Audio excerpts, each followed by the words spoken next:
This fantastic little chalet was owned by Charles Dickens. We're in Rochester.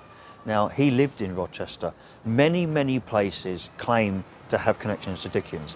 In our pub series, every other pub in London seems to think that Dickens drank there.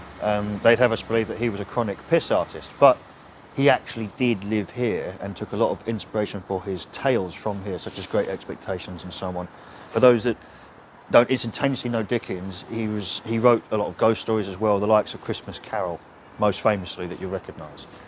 Now, this house, or this chalet, was gifted to him, and he actually wrote books in it and practiced public performances, public speeches, and he was using this house when he died, and he didn't get to finish a novel. Instead of me trying to relay everything perfectly, I'm going to use this sign here, because this sign lays it out nicely. So this arrived in flat pack originally in December 1864 as a Christmas present to Charles Dickens from a French actor and his friend. From its assembly, Dickens used the chalet extensively as a study for his writing. He was inside it working on The Mystery of Edwin Drood just the day before his sudden death in June 1870.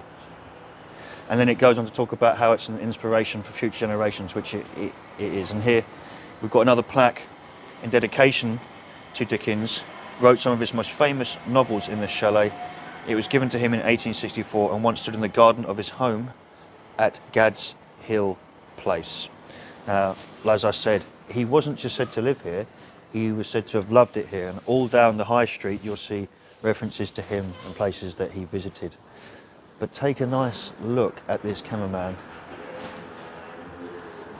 This was where he moseyed about, trained his thoughts, and thought up some of his ideas. And what a nice gift that was. And not just is it a lovely gift, it's a lovely thing to be preserved.